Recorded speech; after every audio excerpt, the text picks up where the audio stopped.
Hello, I'm Kaiser and welcome to Moose Reads. Before I get started, I want to say that the opinions that I give here are my own opinions. They are extremely subjective.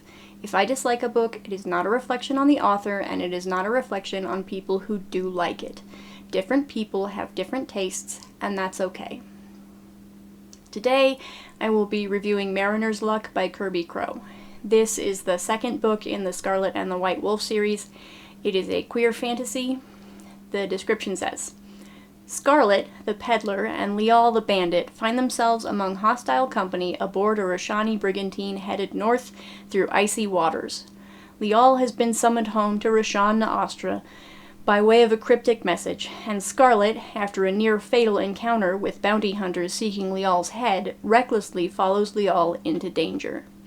Now the unlikely pair, an honorable Hilurin and a giant northern rogue, are relentlessly pursued over rough seas on a perilous journey for Lial to reclaim his past, but what new dangers await them in the fabled land of night? In case you haven't watched my review of the first book, I'll say again here that there is a scene in this book which involves an attempted rape. It is unsuccessful, but if that sort of thing is a problem for you, this probably isn't a series you should look into. Also, if you haven't watched my video or read the first book yourself, be warned that I'm not going to tiptoe around spoilers for the first book if they're relevant. Although, honestly, there's not really a whole lot to spoil in the first book, so I doubt it will be a problem. Like the first book, it didn't feel like there was a lot happening here. That by no means indicates that I disliked it, however. I enjoyed this book as much as the first and gave it another 4 stars. The bulk of Mariner's Luck takes place aboard the ship on the way to Roshan. This is Scarlet's first time sailing, so he has to contend with seasickness as well as a crew that is deeply xenophobic. And because this is a sailing book, we do get a battle at sea. They eventually land on Roshan, and we get a brief introduction to the city and some new characters that we'll be dealing with in the next books, and then it's over. There are a couple more minor plots, but there just isn't a whole lot to talk about. I did enjoy this book, but I will also say that it needed another pass in the drafts. There were several places where Scarlet was either thinking to himself or having a conversation with Lial about their relationship, and it felt like Crow kept repeating herself. The number of times Scarlet says he feels like Lial was chasing him, but that now he's the one chasing Lial, and Lial seems disinterested, gets obnoxious. And speaking of obnoxious, I liked Lial a lot less in this book. He was working really hard to tank the romance for me entirely, but he didn't quite manage. See, he's currently on his way to a home he was exiled from 60 years ago for his dark past. He's struggling a lot with coming face to face with that, and it's making him very irritable and snappy. Several times in this book, he and Scarlet get into an argument, and he either calls Scarlet a child or tells him to stop acting like one. In most books, this wouldn't be a problem for me. People say others are acting like children all the time. But because there's some magic shenanigans that have created a massive age gap for the couple, having Lial repeatedly call Scarlet a child is pushing the story from a place where I don't love the age gap, but can tolerate it, into a realm of massive discomfort. I don't generally like age gap romance, but I give it a pass with supernatural or magic elements that establish differences in lifespans.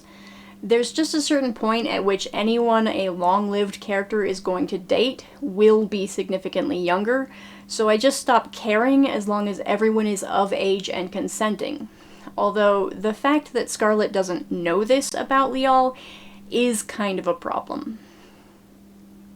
I also don't think Crow is very good at ending books.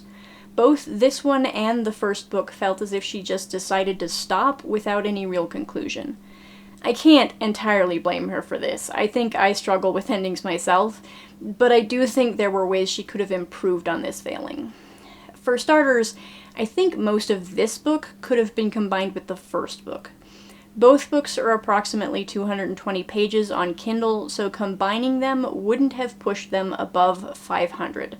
A perfectly reasonable size for a book. Additionally, it would have allowed Crow to place the end at the point where they reach Rashan, which feels, to me, like a more natural breaking point. Not that the ending point for the first book didn't work. It comes just after they board the ship, which is quite serviceable. But she didn't really end it solidly there either, just kind of finished the book without any feeling of finality. Combining the two, and placing the ending at the point where they reach Rashan, would have drawn a solid line between Scarlet and Lial's lives in the wider world, and the lives they will now have in the Land of Night. I'll end the non-spoiler section there.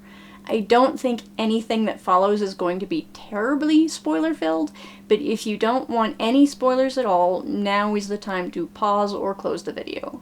For everyone else, let's talk about the magic. So, I said in my first review that the magic could be either interesting or terrible.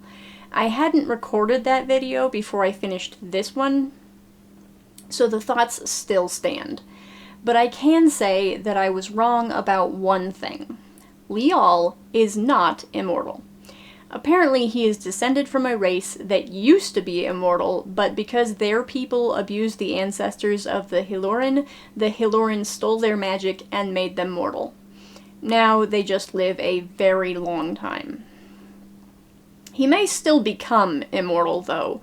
The first book implied Scarlet may become immortal, and since his people stole the magic from Lial's people, and it's been implied that Scarlet and Lial may be soulmates, it doesn't seem beyond the realm of possibility that there will eventually be some magic shenanigans that make them both immortal before the series ends.